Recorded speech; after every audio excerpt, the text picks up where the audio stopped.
Bismillahirrahmanirrahim. Teman-teman, sebelum kita mulai, saya boleh minta bantu tolong klik subscribe dan lonceng.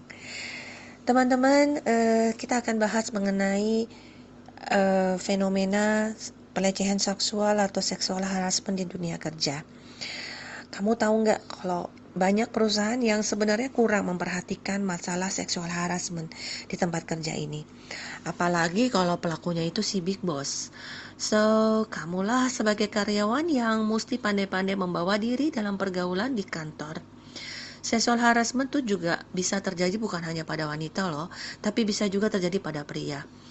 Nah, seksual harassment ini bisa saja dilakukan oleh bawahan langsung, pekerja lain yang posisinya lebih rendah.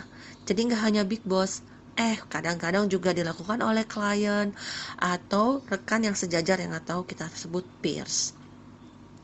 Seksual harassment ini bisa saja berupa tatapan nakal, kata-kata rayuan, canda jorok, menggoda secara visual bahkan sentuhan fisik.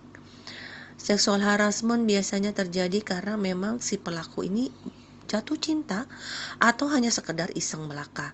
Yang paling gak asik tuh jika hal ini dikaitkan dengan pekerjaan, sehingga kita sebagai korban tuh merasa terjebak dalam tanda kutip, dan kadang kita ya udahlah, kita pilih diam aja lah gitu ya. Bahkan tidak jarang kadang kita sebagai korban tuh memilih mengundurkan diri atau resign. Nah, kalau udah begini sebenarnya perusahaan rugi, kita juga rugi karena bisa jadi kita dalam posisi yang sebagai karyawan andalan yang memiliki prestasi yang bagus.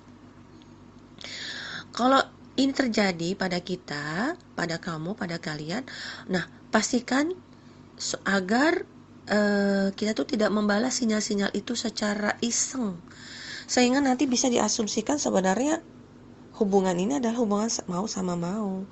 Janganlah kita tuh memulai main api di kantor, apalagi kemudian kita berpacaran dengan pasangan orang yang akan berdampak serius terhadap karir kita. Hati-hati dengan big boss yang player, karena big boss yang player tuh dia udah tahu banget, udah terlatih cara-cara menjerat korban dan membungkusnya dengan skenario jatuh cinta. Padahal sebenarnya itu hanya berpura-pura saja gitu. Nah, tetap tenang dan tetaplah berkarya. Kemudian juga tolaklah dengan sopan.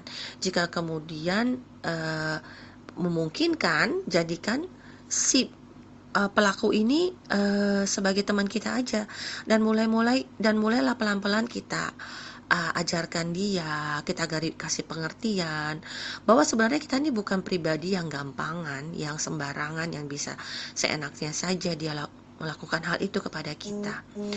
Nah, yang paling penting kita juga jangan memberi kesempatan sekalipun untuk berduaan, walaupun itu di ruang rapat, apalagi di ruang kerja dia pribadi. Yakinlah semua cinta-cintaan itu cuma semu dan jebakan aja. Jika itu dilakukan oleh orang yang sok kuasa, itu sebenarnya hanya ungkapan dia bahwa dialah yang superior dibanding kita. Kita harus sadari bahwa mayoritas hubungan percintaan sesama teman sekerja itu yang tidak normal akhirnya akan berakhir dengan tragis dan gak enak. So, jauhilah, waspada, karena awalnya memang berupa pelecehan seksual atau seksual harassment yang kita tanggapi. Jika hal itu terjadi dengan kita dan sulit kita hindari, apalagi kita nggak mungkin melawan, maka kita bisa membawa kasus ini ke atasan atau HRD, dan kita minta mereka menjadi penengah. Tapi jangan lupa kita harus siapkan dulu bukti atau saksinya, karena jika tidak maka mungkin akan berbalik ke kita dianggap mencemarkan nama baik, memfitnah, dan memposisikan dia pada situasi yang tidak mengenakan. Ya, jadi sekali lagi, kalau misalnya semua ini sudah kamu lakukan dan memang tidak bisa diatasi lagi, yang memang alternatif terakhir mungkin kamu harus pergi atau resign atau mengundurkan diri. Demikian tips dari saya, dan jika kamu suka saya minta tolong bantu diklik like dan tolong sebar ke teman-teman. Semoga ini bermanfaat. Terima kasih.